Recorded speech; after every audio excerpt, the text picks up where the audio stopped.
Uzuri wa kuwazima, sehemu ya 3. Shakira alizinduka akiwa amelala kitandani kwake. Chumba kilikuwa na harufu ya dawa za mitishamba na udi. Kichwa kilimvuta na kila alipogusa shavu lake, alihisi joto kali likitoka kwenye lile kovu la moshi. Alikumbuka kila kitu: mto, bibi na lile sharti la kutisha la kucha 10. Usiku ulikuwa umeingia barabara. Mwezi mwandamo ulikuwa umechomoza, ukitoa mwanga hafifu uliopenya kupitia matundu ya paa la nyasi. Ghafla, upepo mkali wa baridi ulivuma ndani ya chumba, na taa ya mafuta iliyokuwa pembeni ilizimika yenyewe. Kivuli kirefu kilitokea kona ya chumba. Alikuwa ni bibi. Sura yake haikuwa na huruma tena. Macho yake yalikuwa mekundu kama makaa ya moto. Muda umefika binti yangu, bibi alinong'ona kwa sauti iliyokwaruza kama msasa. Mwezi umeshaandama. Ziko wapi kucha za yule anayekupenda? Bila hizo, uso wako utapasuka sasa hivi, na funzwa wa giza watakula nyama yako hadi ufe. Shakira alijikaza, akakaa kitako huku akitetemeka. Alitazama kile kivuli na kusema kwa sauti ya kukata tamaa, lakini yenye msimamo. Siwezi kuleta kucha za mwanaume ninayempenda ili tu mimi nionekane mrembo. Nipo tayari kupasuka kichwa, nipo tayari kuliwa na funza, lakini sitamdhuru Mudi. Bibi Zulfa alicheka kicheko cha kikatili. Upendo? Upendo ni donda ndugu. Unachagua ubaya wa milele kwa ajili ya mwanaume? Ndiyo, Shakira alilia. Uzuri wa nje ni kinyago tu, lakini upendo wangu kwake ni wa kweli. Chukua roho yangu, lakini mwache Mudi abaki salama. Kumbe, nje ya dirisha, Mudi alikuwa amesimama. Alikuwa amekuja kwa siri kumjulia hali Shakira, baada ya kusikia kijiji kizima kikivuma kuhusu kuugua kwake. Alisikia kila kitu. Moyo wake ulipasuka kwa majonzi na furaha kwa wakati mmoja. Majonzi kwa mateso ya Shakira na furaha kwa kugundua kuwa Shakira alikuwa tayari kufa kwa ajili yake. Mudi hakuweza kuvumilia. Alisukuma dirisha na kuruka ndani ya chumba. Acha, usimguse, Bibi Zulfa aligeuka kwa hasira. Wewe kijana, unataka kuingilia agano la giza?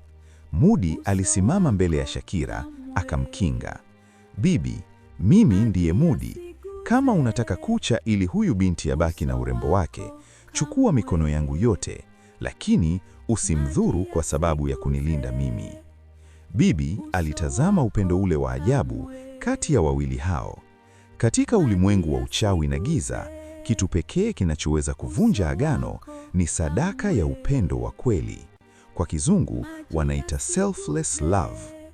Upendo wenu ni sumu kwangu, bibi alipiga yowe. Kama mmechagua ubaya, basi ukae nanyi. Lakini kumbuka Shakira, kuanzia leo hutakuwa mrembo tena. Bibi alitoweka kama moshi. Ghafla, Shakira alihisi maumivu makali usoni. Alihisi ngozi yake ikivutika na kupasuka kama vazi la zamani. Alipiga kelele moja kubwa na kuanguka chini. Mudi alimuwahi na kumshika. Muda mfupi baadaye, hali ya utulivu ilirejea. Mudi aliwasha taa ya mafuta. Alimtazama Shakira. Ule urembo wa kuteleza kama siki ulikuwa umetoweka. Pua ilikuwa imerudi kutanuka kama zamani. Mabaka meusi na chunusi kubwa zilikuwa zimejitokeza tena, na ule mjipu wake mkubwa ulikuwepo pale pale. Shakira alikuwa amerejea kuwa pua bomba. Shakira alijitazama kwenye pindape la kioo kilichokuwa karibu. Kisha akaanza kulia kwa kwikwi huku akijificha uso kwa mikono. Mudi, nenda zako. Mimi ni mbaya. Sitaki unione hivi.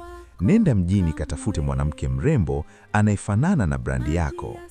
Mudi alimshika mikono Shakira na kuishusha chini kwa upole.